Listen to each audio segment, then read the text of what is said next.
Hi there, my name is Lee. Welcome back to my channel. I like to talk about anime, manga, Korean dramas, and books, so if you are into any of that, then stick around. I have a full stack here of all of the books that I read in November, so I'm going to do a quick November reading wrap up before I go take a final. Editing Lee coming in to say, I don't know why I lost the first clip, but the first book I read this month was a Venom Dark and Sweet, which is the second book to a magic steeped in poison.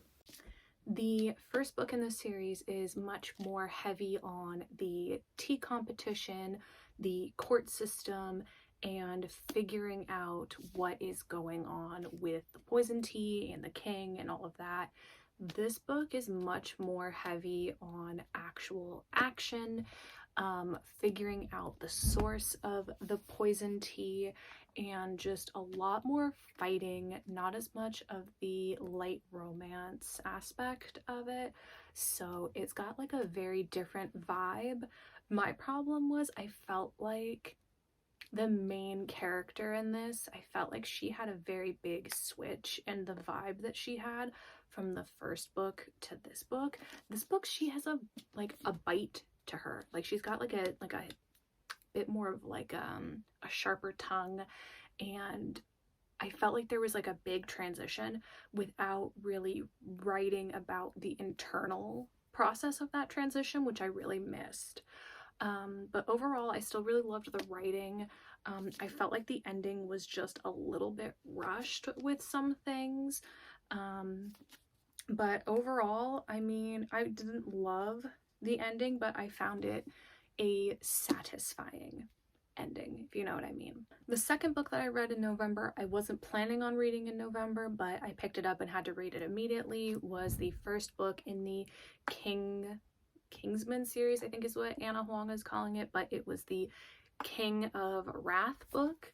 I tabbed a lot of it. I liked it.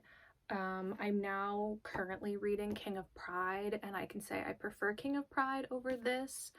I don't know, this has a different feel than the Twisted series, and I don't know, I didn't enjoy this as much. I still gave it 4 stars. I love Anna Huang's writing, but I really didn't connect with Dante or Vivian the way that I wanted to.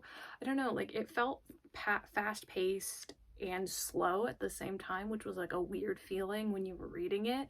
Yeah, I mean, it's got good writing. I liked the buildup of their relationship. Like it didn't feel very like, I hate her, I love her. I could feel the buildup, especially with Dante, of him learning to fall for Vivian.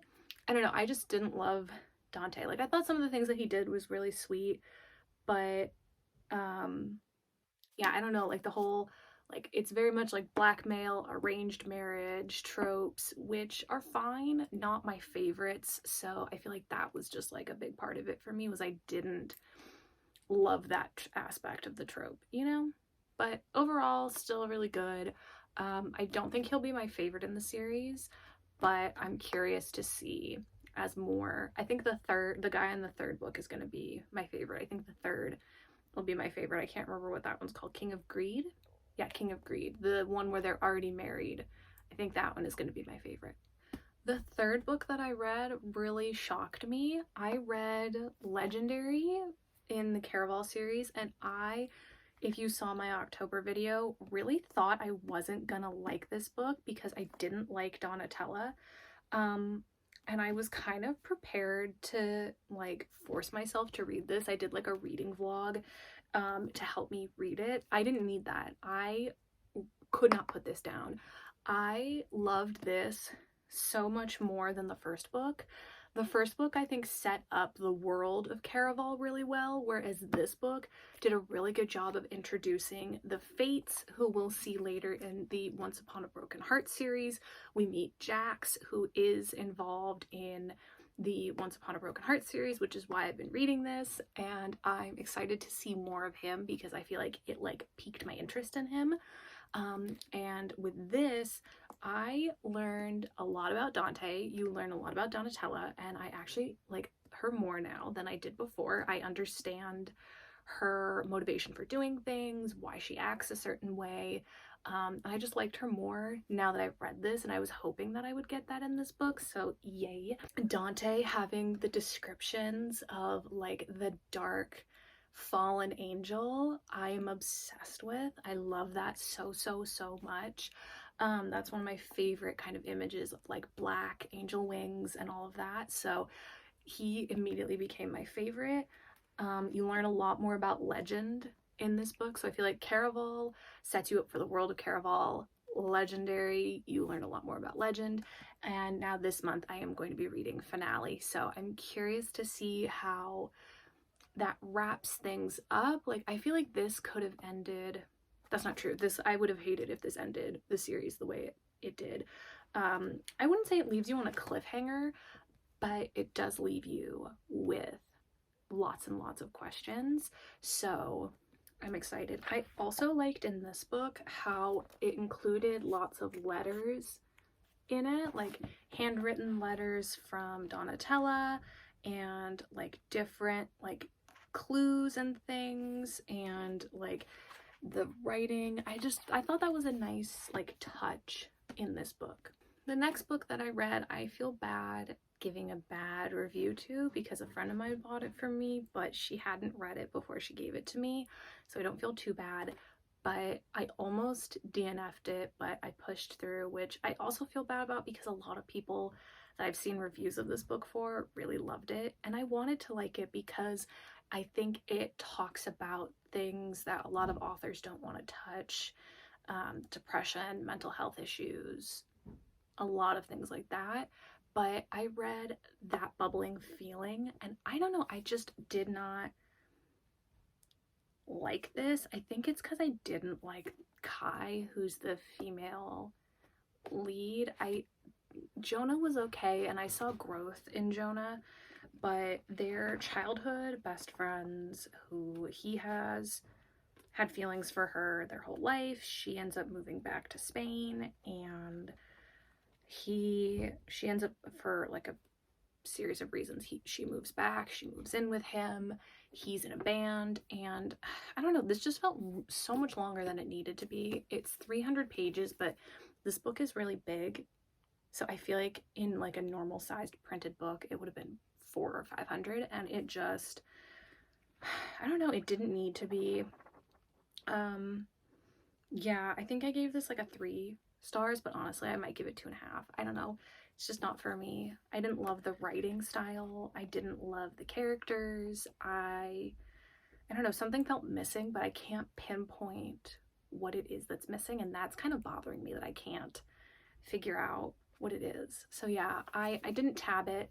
I also don't like the feeling of this cover, like it's a texture thing. I just don't, I don't know, I don't like it. Like the pages are also really thick. I don't know, the whole print of this didn't vibe with me. So I don't, I'll probably keep it, maybe, I don't know.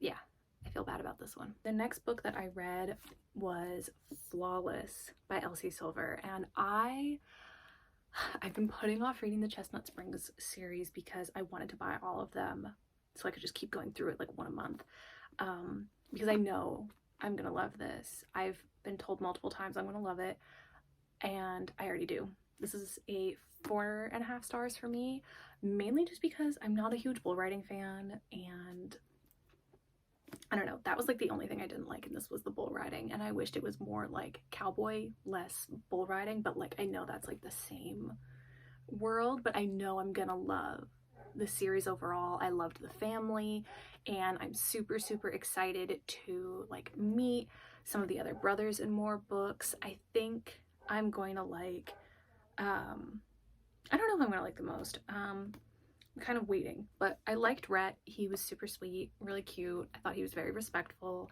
And I liked Summer. I thought she was fun, and she really took care of him and showed him really genuine love and affection that he hadn't really gotten before, and she supported him in his dream more than anyone in his life ever had. And I understand like where his brothers and his dad were coming from in the concern that they had for him about bull riding and all of that, but seeing her saying like I love you and I want to protect you but go do your thing was really, really sweet. Um, yeah, this is a scene that I was like, this is my favorite scene in the book. And I just thought it was really sweet. I love a good cowboy romance. And I think similarly, if you like this, you would like Done and Dusted. And if you liked Done and Dusted, you would like the Chestnut Springs series. They're both like small town cowboy romances. And Elsie Silver just announced the title of her first book in her next small town cowboy romance series. So I'm also really excited about that. But yep, next month will definitely be the next one. I think the next one was Reckless or Powerless. I can't remember. I'm pretty sure it's the blue one out of all these. And I'm collecting the new covers just because this was the cover that I found when I bought this one. So I want to match all of mine, but I know she's in the process of like switching covers. So I'm not quite sure how that's working. The final book that I read was Sarah Adams' Practice Makes Perfect, and I thought this was a very cute, super fast read. At first, I didn't think I was gonna like it because it felt very rom-com, and I didn't know if I was gonna like that. But it's about Annie Walker, and she owns a flower shop in her small town where she grew up with her siblings and her parents. Her parents passed away when she was little, and her mom had the dream of opening a flower shop, and so she does that. She is the good girl in the family. They call her Angel Annie, and her older brother is marrying Amelia, who is a singer, and she has a bodyguard named Will, and he is the tattooed, everyone talks about him on social media, bodyguard, and he is the I'm never getting married, my parents fought my entire life, I don't do marriage, I don't do relationships type of guy.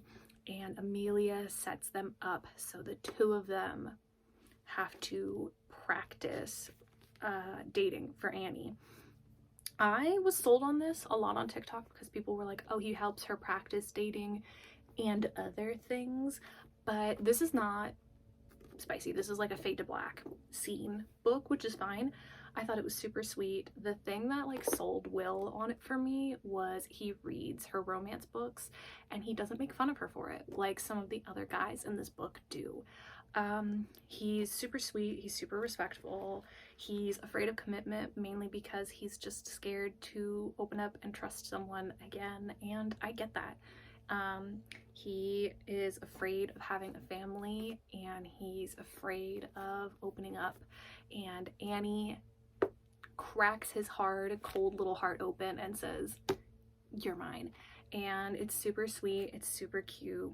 She helps him feel safe enough to trust and safe enough to feel vulnerable in love, and he helps her show her true self. She doesn't want to be Angel Annie, and she wants to be fun and wild and travel and do things and like live her life. And I really loved that like the two of them helped each other grow into the person that they wanted to be, and it was written in a really healthy and respectful way.